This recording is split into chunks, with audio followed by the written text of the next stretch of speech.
Hi, welcome to this video. So what we're going to do in this one on the TR-6 is a bit of knowledge I've found out about tuning it and kind of tuning it to specific notes and so on.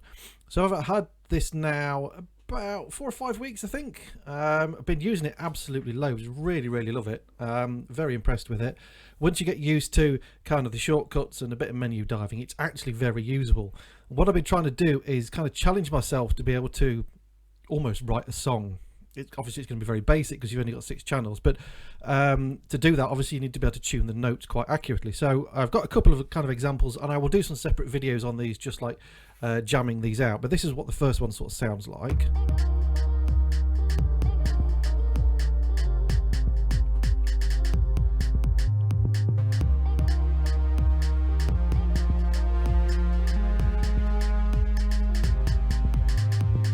Okay, hopefully get some kind of idea of that. And then like another one, I've got this kind of thing going off with this bass line, which, so that's the bass line, and I've got like this lead line going with it. So obviously to be able to do stuff like that and to actually use this to write songs with, I'm using all the internal sounds for this. That first one I played does have a sample I've loaded in. But yeah, using all the internal sounds. Obviously you need to be able to tune these to a specific note. So let's just clear this pattern.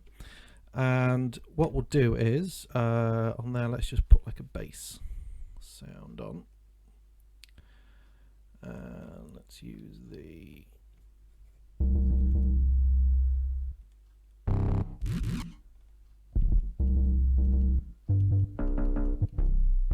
That will do that trancy one.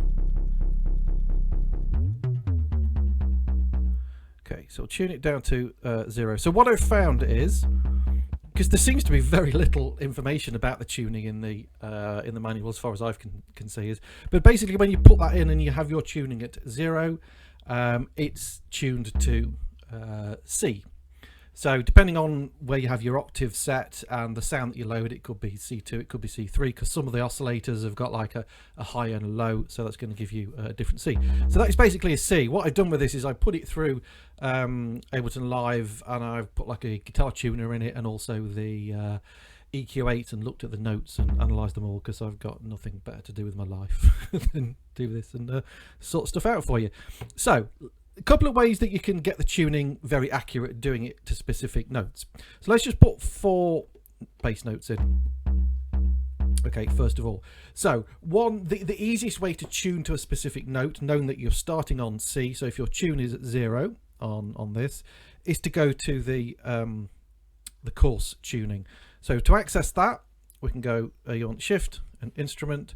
My tune there is on 1. What I find with this, I find this dial, because this is kind of like a smooth dial, it's really hard to actually get it. Well, it's not hard, but you've got to be really careful with getting it to get it at 0. I find I prefer doing it this one, because this one's got like a kind of a notched sort of feel to it, so it's very easy to, you know, get it exactly on the amount you want. So yeah, that's what I found with it. But yeah, I think it's third one in. So coarse tune. So on the coarse tune, basically what happens is it goes up 1 semitone. So I'm not going to go into music theory on this, but a semitone is basically going up a note each time. So if we're starting at C, and if we go back to the coarse tune and we take that up 1, oh, gotta press that first. Okay, C sharp, D, D sharp, E, F, F sharp, G, G sharp, A sharp, B, and then we get to 12. We're an octave up to the next C. So we can go up 2 octaves. Okay, so we can go 2 octaves up, 2 octaves down. So we've got a 4 octave range on the coarse tune. So the easiest way is to use, like I say, is to use the coarse tune. So if I wanted to just program these notes to go up kind of a few semitones each time, the best way to do it is to use the motion record and have the coarse tune assigned to the control. So a good shortcut for doing that, rather than having to go into kit and go over, because the way I was first doing it was I was going Shift Kit, and I'm holding the shift down to go through the sections, finding the control section. I've got it selected on user, then finding the instrument I want, and then finding the parameter I want, which is an absolute pain. And then what I realised you can do, a very quick shortcut to get to that is to hold kit, press the instrument you want, and turn this, and you can scroll through all the different settings. So we're going to assign, it says, the course tune to the control. What we're then going to do is just kind of step record those motions in. So we're going to start on the basic note, the C there. So for this one, we're going to go, and again using the course, we'll go up 3 semitones. Now the other, again, I have the same issue with this knob as I do with this, in that it makes it a little bit harder to get exactly the note you want. If you just touch that, you can then control that parameter with this like notched thing. So it's very easy to get it on the exact one you want very quickly. So we're going to go up 3 semitones for that note. We're going to go up, I don't know, 5 semitones for that one, and we'll go up 7 semitones for that one. Okay, so now when I press play, okay, first of all you got to watch nothing happens because I've not got motion turned on. So shift, variation, turn the motion on.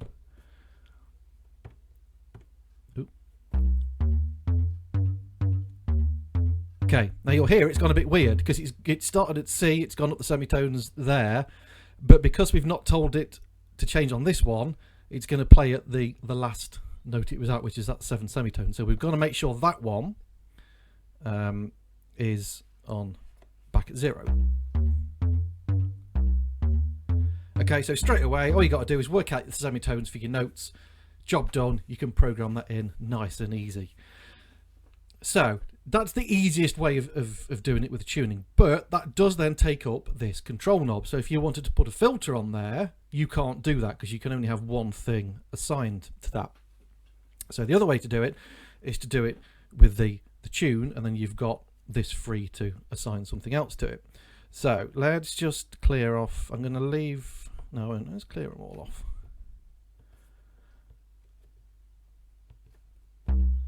Okay, so we're back to that. So we're still going to do it with the motion record, but we're going to do it with tune. So what I've done is I've been through the tune. So the tune dial here goes from 0 up to 127 and from 0 down to 128.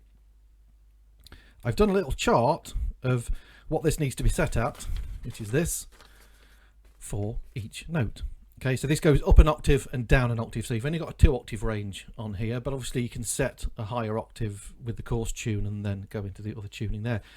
So it's a very weird way that Roland have done this with these 127 steps. It's kind of like a sort of MIDI steps rather than semitone steps. So it varies between kind of like 10 and 11 steps is a note. So I've got it as close as I can. Again, I've done this through a guitar tuner, and also put it through the analyzer in an EQ as well to get the notes.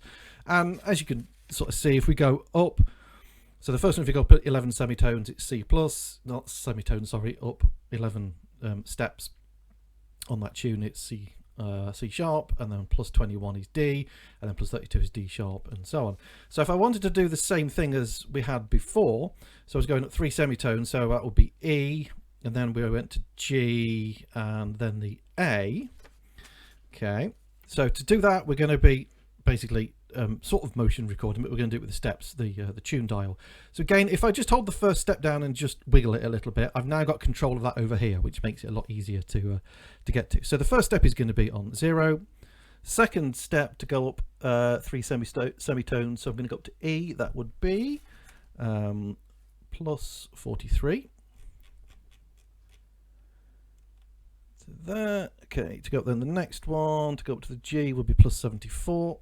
And I'll put these all these in the description, so you've got all these note tunings. And then we're going to go up to an A, which was plus 96.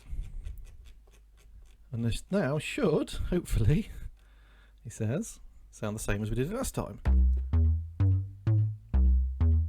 Okay, I think I might have done that on a different semitone, but you can hear it's nice and in tune. Okay, so that's how you can tune other stuff in there. So let's say we want to put another instrument in it, you can tune it that way around. And then going down, it's the same thing. Like if you go down 11 steps on that tune, it goes down to a B and then an A sharp and so on. So yeah, this little chart here, I will put this in the description so you've got those notes And like I said before, that way you can tune your notes on here and then your control. So let's say we want to then change that to filter cutoff. You just see just there. Okay, so obviously it frees that up then to not have to be used for the tuning. And that took me ages to get to that. I did a little bit of research online. I found something similar to the chart that I did there and then kind of worked it out. So I thought I'll share this with you because there seems to be nothing in the manual whatsoever about the tuning. So hopefully that's helpful to you. If it is of help to you, then please stick a comment in the box below. Give the video a like, share it round. If you want to help support the channel, then you can do so via my Patreon. Which is, there are links to that in the description below. Check my music out, all the other stuff, and stay tuned. Yeah, hit the subscription, well, subscribe if you've not already subscribed, but hit the notification bell as well, because I'm going to be doing quite a few more videos on the TR-6 because I love this thing. I've really got into it, and keep an eye out. I'm going to do a few jams of a few songs, so do a what I call my one box challenge to try and write a song just on this. Okay, thanks for watching. I will see you in the next episode. Bye.